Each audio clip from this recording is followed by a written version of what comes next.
Good morning students, we were doing dimensional formulas and the next dimensional formula is electric current.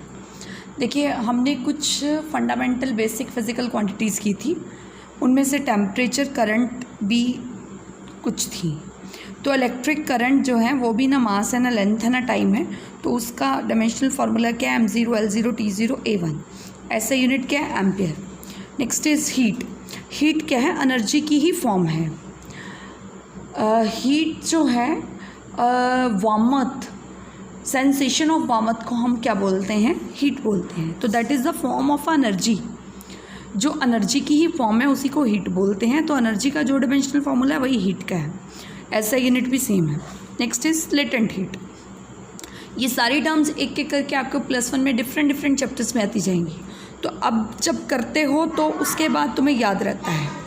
Latent heat क्या है, देखिए मान लीजिए unit substance है, उसको आपने आइस से वाटर बनाना है, वाटर से वेपर बनाना है। एक स्टेट को दूसरी स्टेट में चेंज करने के लिए जितनी हीट चाहिए, amount of heat to convert one state into other upon कितने क्वांटिटी को, यूनिट मास को। तो अमाउंट ऑफ हीट मतलब Q, लेटेंट हीट को L के साथ डिनोट किया। Amount of heat means Q, unit mass of substance मतलब M। तो Q जो एनर्जी का डायमेंशनल फार्मूला था M से M कैंसिल, m0 l2 t-2। ऐसा यूनिट क्या है, हीट का जाउल, मास का kg, तो जाउल पर kg। Next is universal gas constant, that is denoted by A R। आपने ये गैस इक्वेशन पढ़ी होगी, नहीं पढ़ी तो अब दोबारा से पढ़ोगे +1 में, केमिस्ट्री में, फिजिक्स में भी।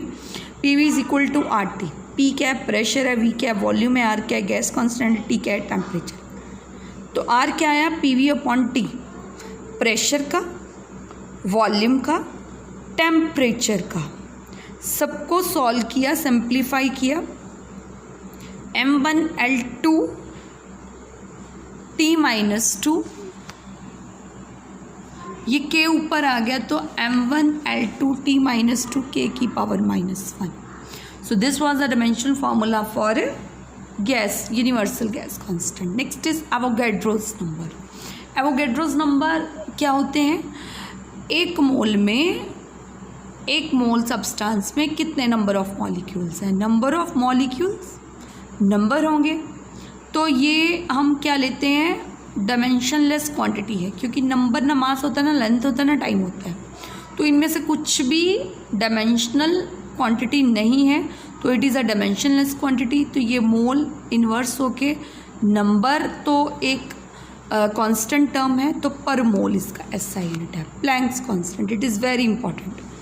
देखिए जो फोटोन है, फोटोन वो पार्टिकल हैं जिससे लाइट बनी हुई है। लाइट किन पार्टिकल से बनी है, फोटोन से। और हर फोटोन की एनर्जी को माना जाता है is equal to h nu, इसको क्वांटा भी बोलते हैं। तो h क्या आया, E अपॉन न्यू। E क्या एनर्जी है, न्यू क्या फ्रीक्वेंसी है। तो एनर्जी का फॉर्मूला लगाया, फ्रीक्वेंसी का, इसको ऊपर लेके गए, सॉल्व किया, सिंप्लीफाई किया, that is remaining. So this is the dimensional formula for Planck's constant. Main formulas याद होने चाहिए, डायमेंशनल फार्मूला तो आप अपने आप निकाल सकते हो। ऐसा यूनिट, एनर्जी का जाउल, फ्रीक्वेंसी का हर्ट्ज या पर सेकेंड, तो ये ऊपर गया joule second. Next is refractive index, that is mu. Refractive index क्या है, speed of light in the vacuum. Light की वैक्यूम में कितनी स्पीड है, और मान लो वो पानी में एंटर कर गई या ग्लास में एंटर कर गई, उसको बोलते हैं मीडियम। उसमें कितनी हो गई, पहले कितनी थी फिर कितनी हो गई, amount of speed of light in vacuum to the speed of light in medium. तो इसको वैक्यूम वाली स्पीड को C से और मीडियम की स्पीड को V से डिनोट करते हैं। तो ये दोनों स्पीड्स हैं तो कैंसिल हो गए, m0 l0 t0। तो ये भी एक डायमेंशनलेस और यूनिटलेस क्वांटिटी है। Next is the last is charge. Current क्या होता है, चार्ज अपॉन टाइम, 10th में पढ़ा आपने। तो चार्ज क्या हो गया, करंट गुना टाइम। चार्ज का अपना कोई नहीं है, डायमेंशनल फार्मूला करंट की फॉर्म में निकालते हैं, I × T। तो I का क्या था, m0 l0 t0 a1, time का t1। तो a1 t1 is the dimensional formula of charge. ऐसा यूनिट क्या बना, करंट का एम्पियर, टाइम का सेकेंड, एम्पियर सेकेंड। तो हमने अब ये हमारे डायमेंशनल फार्मूलाज पूरे हो गए। बुक में तो और भी बहुत सारे दिए हैं बट वो सारे +2 से हैं, तो आपको अभी कुछ नहीं पता चल सकता, वो हम 1 बाय 1 +2 में आएंगे, +2 में ही करेंगे। अभी जितने मेन इंपॉर्टेंट थे, जो +1 की टर्म्स थी, अपनी तरफ से मैंने सब पिक कर ली हैं। तो ये सारे डायमेंशनल फार्मूलाज आपको बहुत अच्छे से करने हैं। उसके बाद है आगे न्यूमेरिकल्स, आगे डायमेंशनल फार्मूलाज के एप्लीकेशंस आगे। Applications is a sort of numerical.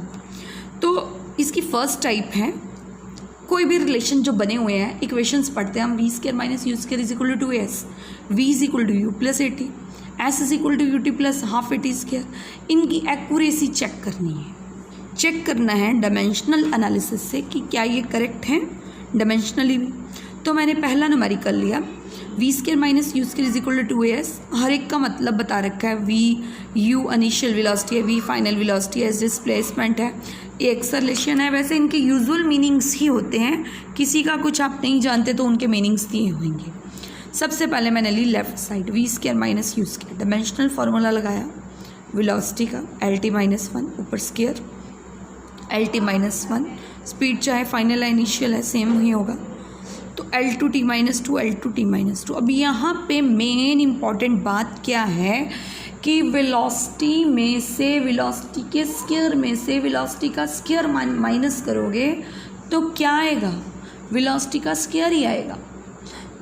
मतलब ये टर्म चाहे सेम है, आप इसको काट नहीं सकते हो। भाई आपको मैंने कहा फोर्स 10 न्यूटन है, -2 न्यूटन उसमें से फोर्स माइनस कर दीजिए तो क्या आएगा, 8 न्यूटन आएगा। फोर्स में से फोर्स को ऐड करोगे, फोर्स में से फोर्स को माइनस करोगे तो रिजल्ट विल बी फोर्स।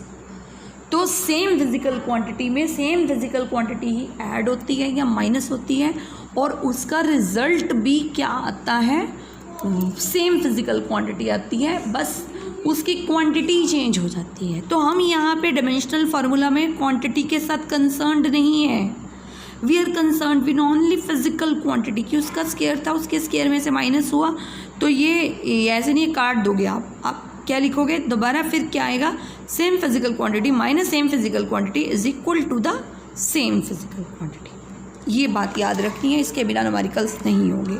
तो राइट हैंड साइड ली 2as, 2 कोई फिजिकल क्वांटिटी नहीं है तो उसका मैंने कुछ नहीं लिखा, एक्सेलरेशन का लिखा LT - 2, डिस्प्लेसमेंट का लिखा L, सॉल्व करके क्या आया L2t - 2, hence left hand side and right hand side are equal, so equation is dimensionally correct. Next is half mv² is equal to mgh, means kinetic energy is equal to potential energy. देखते हैं, left hand side ली half mv², half नहीं लेना क्योंकि this is not the physical quantity, m की जगह मास की जगह पे m, वेलोसिटी की जगह पे LT - 1 स्क्वायर उसका, सॉल्व करके आया m1 L2t - 2, right hand side mgh, m की जगह पे m, g की जगह पे LT - 2, g क्या है, एक्सेलरेशन है बट ड्यू टू ग्रेविटी, तो लगेगा तो एक्सेलरेशन का ही डायमेंशनल फार्मूला, g का और a का डायमेंशनल फार्मूला सेम है, LT - 2, h की जगह पे हाइट, अगेन L, कंबाइन करके देखिए m1 L2t - 2, again left and right side are equal, hence the equation is dimensionally correct. So this was all about our today's lecture, and we will do some more numerical, some more applications. So these are very important questions and I think these are very interesting. तो practice कीजिए और do subscribe the channel ताकि आपके तक सारी videos जो हैं पहुंच सके। Thank you.